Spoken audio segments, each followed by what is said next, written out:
दोस्तों नमस्कार। VK knowledge electrical में आप सभी का स्वागत है। दोस्तों ऐप में हर मंडे टेस्ट होता है। किसी कारणवश पिछले 2 मंडे को टेस्ट नहीं हो पाया था, लेकिन अब रेगुलर हो रहे हैं। यदि आप टेस्ट अटेम्प्ट कर पाते हैं तो ठीक है, मिलान कर लीजिए आपके कौन कौन से क्वेश्चन गलत हुए थे, उनका सही आंसर क्या है। यदि अटेम्प्ट नहीं कर पाए तो इस वीडियो को लास्ट तक ज़रूर देखना। दोस्तों इस टेस्ट में 25 MCQs है जो किसी भी कंपटीशन एग्ज़ाम के लिए बड़े इंपॉर्टेंट हो सकते हैं। और अभी रिसेंटली हरियाणा लाइनमैन का और सेल बर्नरपुर का एग्ज़ाम होना है 14 नवंबर को, तो सबके लिए ये क्वेश्चन बड़े इंपॉर्टेंट हैं। अभी तक 20 टेस्ट हो चुके हैं दोस्तों, तो प्ले लिस्ट में जाकर उन सभी क्वेश्चंस को भी आप देख सकते हैं, वीडियो उनका भी। हमारे चैनल पर आप नए हैं या आपने अभी तक चैनल को सब्सक्राइब नहीं किया तो कर लीजिए, क्योंकि दोस्तों 40% व्यूअर मेरे ऐसे हैं जिन्होंने चैनल को सब्सक्राइब ही नहीं कर रखा, ऐसे ही देख रहे हैं। प्लीज़ कर लीजिए चैनल को सब्सक्राइब, आप भी नहीं किया हुआ है तो सब्सक्राइब करके देखेंगे तब भी वीडियो वैसा ही दिखेगा जैसा आप देख रहे हो, तो सो कर लीजिए ज़रूर सब्सक्राइब। यदि आपने हमारा एंड्रॉयड ऐप डाउनलोड अभी तक नहीं किया तो कर लीजिए, इस वीडियो के डिस्क्रिप्शन में आपको लिंक मिल जाएगा, वहाँ से आप ऐप डाउनलोड कर सकते हैं। आइए दोस्तों क्वेश्चन से शुरू करते हैं, और काफ़ी अच्छे क्वेश्चंस है। विश्वास दिलाता हूँ कि आपको खुद क्वेश्चन पढ़ करके फीलिंग आएगी कि हाँ एग्ज़ाम ओरिएंटेड क्वेश्चन है। आइए सवाल नंबर 1 आपकी स्क्रीन पर है। एक इंडक्टिव कॉइल है, उसका रेजिस्टेंस बताइए कितना है जब वो 240 वोल्ट पर 5 एम्पियर की धारा लेती है। 50 हर्ट्ज फ्रीक्वेंसी और 0.8 पावर फैक्टर इस कॉइल का है। दोस्तों याद रखें, जब कुंडली के बारे में दिया जाए सवाल तो यहाँ पर आपको सबसे पहले जेड यानी इम्पीडेंस की गणना करनी होती है, और इम्पीडेंस के लिए फॉर्मूला होता है जेड बराबर V/I। 240 वोल्ट में आप 5 एम्पियर का भाग देंगे तो 48 ओम जो है आपका इम्पीडेंस वैल्यू आ जाएगी। यानी अब जेड हमने ज्ञात कर लिया, तो आपको आर ज्ञात करने के लिए पावर फैक्टर वाला फॉर्मूला यूज करना है, जहां पावर फैक्टर बराबर R/Z होता है। यानी जब आपको रेजिस्टेंस निकालना है तो पावर फैक्टर को इम्पीडेंस के साथ मल्टीप्लाई कर दीजिए, उत्तर आ जाएगा। यानी रेजिस्टेंस बराबर 48 ओम इम्पीडेंस से 0.8 पावर फैक्टर को मल्टीप्लाई कर दीजिए, हमारा आंसर आएगा 38.4 ओम। कैलकुलेशन करके आप भी मिलान करना, कमेंट करके मुझे ज़रूर बताना आपका भी आंसर इतना ही आया क्या। दोस्तों अगला जो सवाल है वो ट्रांसफार्मर की बूस्टिंग के बारे में है। बूस्टिंग होते हैं इनपुट आउटपुट टर्मिनल संयोजित करने के लिए एक तरह से ऑप्शंस। आप सब ने भी देखा होगा, इस तरह से ट्रांसफार्मर का टैंक है तो आपको 3 इस तरफ और 3 इस तरफ इनपुट और आउटपुट के लिए चीनी मिट्टी के बने हुए यानी पोर्सिलिन के बने हुए बूशिंग्स दिखाई देते हैं, जहां पर इनपुट और आउटपुट टर्मिनल्स कनेक्ट किए जाते हैं। बी उत्तर हमारा सही रहेगा, पोर्सिलिन ऑप्शन के साथ हमें इसमें जाना है। अगला हमारा क्वेश्चन है कि स्वतः ट्रांसफार्मर यानी ऑटो ट्रांसफार्मर का क्या उपयोग है। देखो ऑटो ट्रांसफार्मर एक तो वोल्टेज रेगुलेटर के रूप में काम में ले सकते हैं, जहां वोल्टेज हमें ऑटोमेटिक एडजस्ट करनी हो। ठीक है, देखो वोल्टेज और करंट मापन करना है, ये तो आ ही नहीं सकता। क्यों? क्योंकि करंट मापने के लिए CT, वोल्टेज नापने के लिए PT का उपयोग करते हैं। लो वोल्टेज लाइन में डिस्ट्रीब्यूशन में है तो ट्रांसफार्मर का उपयोग नहीं कर सकते। सर्वो लाइन कोरेक्शन आएगा। सर्वो लाइन को कोरेक्शन का मतलब है जैसे वोल्टेज स्टेबलाइज़र आते हैं, जैसे सर्वो स्टेबलाइज़र हो गया, इनमें वोल्टेज को मेंटेन रखना होता है। जब भी थोड़ा बहुत ऊपर नीचे हो तो वो ऑटो एडजस्ट कर देता है, सो दैट हमारा यहाँ पर ए ऑप्शन रहेगा, सर्वो लाइन कोरेक्शन। अगला हमारा क्वेश्चन है, निम्न में से कौन सा DC विद्युत संचरण लाइन का लाभ है। ध्यान से देखिएगा, अच्छा क्वेश्चन है दोस्तों। DC की ट्रांसमिशन लाइन का लाभ पूछा है, यहाँ पर ध्यान से देखो। पहला कह रहे नो नीड फॉर ट्रांसफार्मर। अब बहुत से स्टूडेंट का ध्यान इसी तरफ जाता है कि ट्रांसफार्मर की आवश्यकता DC में नहीं होगी, जबकि एक्चुअल में ट्रांसफार्मर की आवश्यकता होती है। ठीक है ना, ये कोई लाभ नहीं है। इसका बेनिफिट यही है, बी ऑप्शन में ओनली 2 कंडक्टर्स रिक्वायर्ड, केवल 2 चालकों की आवश्यकता होती है, ठीक है ना। और no communication problem due to high voltage, तो कम्युनिकेशन प्रॉब्लम आती है। और हाई वोल्टेज ट्रांसमिशन, तो ये भी हम इसमें करते ही हैं, HVDC का होता है। बी उत्तर रहेगा हमारा यहाँ पर सही कि केवल 2 चालकों की आवश्यकता होती है हमें, और लाइन जो है वो वोल्टेज को ट्रांसमिट कर देती है। एक्चुअल में कैसे होता है ये मैंने आपको पहले भी खैर बताया था। स्टार्टिंग एंड पर एक हमारा ट्रांसफॉर्मर होता है जिससे वोल्टेज को पहले स्टेप अप कर लेते हैं, और फिर कन्वर्टर होता है जो AC को DC में कन्वर्ट कर देता है। फिर ये HVDC की लाइन जो है ये ट्रांसमिट की जाती है, और फिर यहाँ पर इन्वर्टर लगा रहता है जो फिर इस DC को AC कर देता है। फिर ट्रांसफार्मर होता है जो उस वोल्टेज को स्टेप डाउन कर देता है, और वो हम ईजीली डिस्ट्रीब्यूट कर देते हैं। तो ट्रांसफार्मर, कन्वर्टर, इन्वर्टर, इन सब की तो ज़रूरत हमें इसमें होती है। अगला सवाल है, कौन सा एक ओवरहेड लाइन का भाग है। ओवरहेड लाइन में क्या होता है, देखो ये तो बहुत ही सिंपल सा क्वेश्चन है जहाँ तक मेरा मानना है। लेड शीथ केबल का भाग है। केबल ट्रेंच, ट्रेंच उसको बोलते हैं जिसमें केबलें बिछाई जाती हो। आर्मर्ड, तो ये तीनों केबल के पार्ट है, जबकि स्टे वायर जो है ये ओवरहेड लाइन का पार्ट है। ये तो बहुत आसान सा क्वेश्चन हो गया, आप भी इसको अटेम्प्ट कर सकते हैं। अगला जो सवाल है वो है हमारे सामने कि 5S का कौन सा चरण मानकीकरण को संकेत करता है। 5S जो है दोस्तों ये सुरक्षा की दृष्टि से होता है, और इसमें 5 S आते हैं, जहां ये अपने 5 अलग अलग S में दिखाया जाता है कि आपको पहले किसी काम को करने से पहले उसकी शॉर्टिंग करनी है। शॉर्टिंग मतलब एक क्रम में सेट करना है कि कौन सा पहले, फिर उसके बाद में आता है उसका स्टैंडर्ड यानी मानकीकरण भी करना है आपको, उसकी शाइनिंग भी करनी है, ठीक है।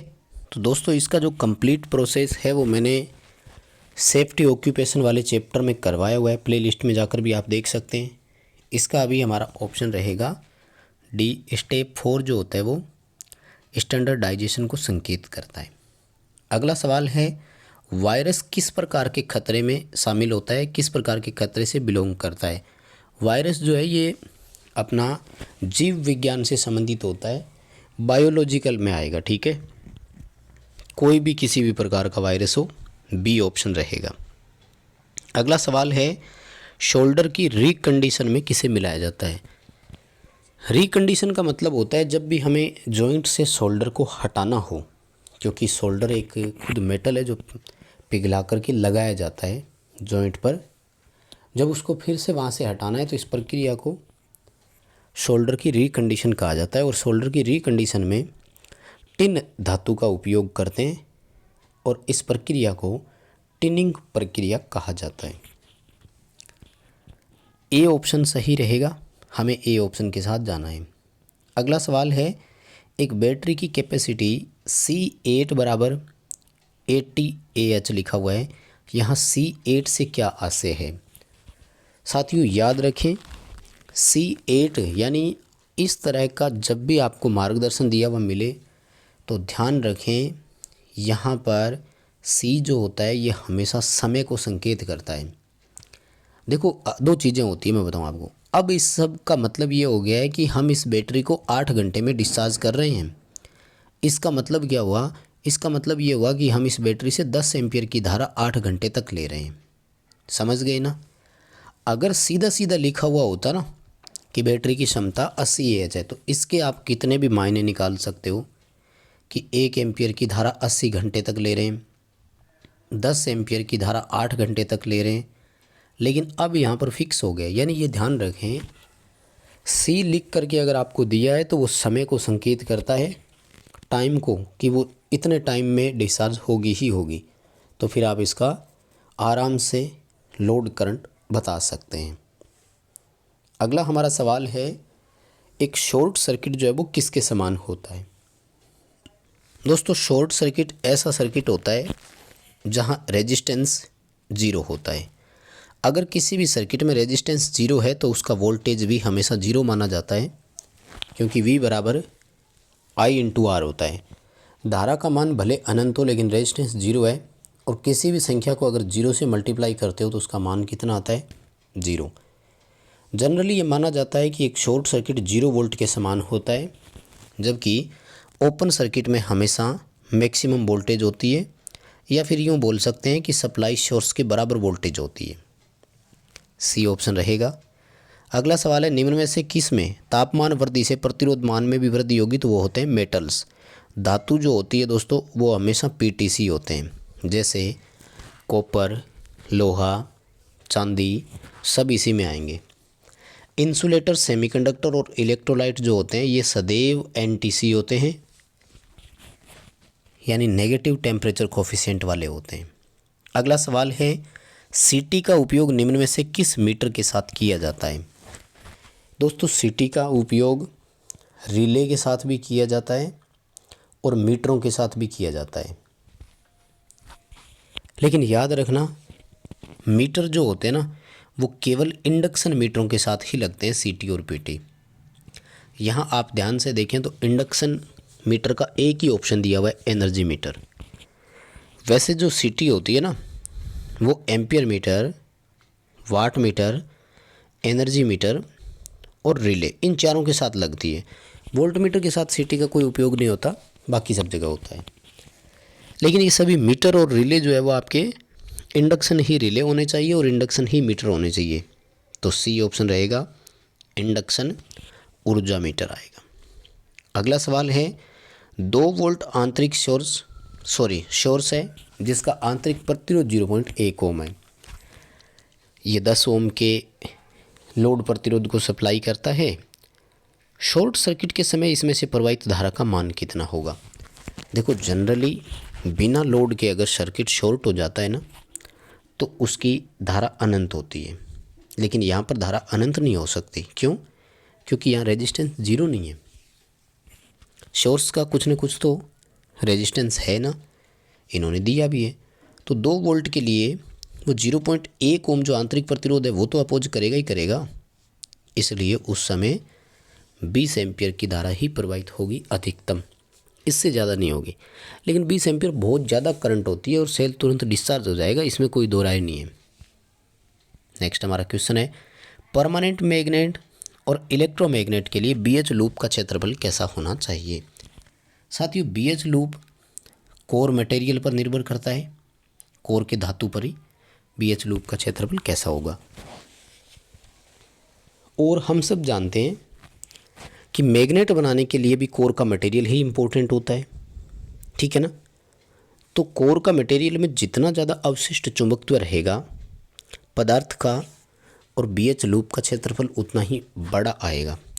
तो स्थायी चुंबक के लिए चौड़ा होना चाहिए, जबकि इलेक्ट्रोमैग्नेट के लिए वो नैरो यानी संकरा होना चाहिए।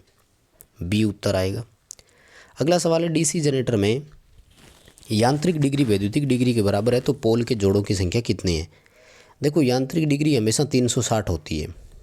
अब वैद्युतिक में कुल डिग्री ज्ञात करने के लिए फॉर्मूला होता है 180 इंटू पोल, ठीक है ना। 180 को 2 से मल्टीप्लाई करते हैं तो 360 होता है। मतलब अगर पोल 2 हो तो दोनों बराबर होते हैं। 2 पोल होने के मतलब जोड़ा कितना बन गया? 1 जोड़ा।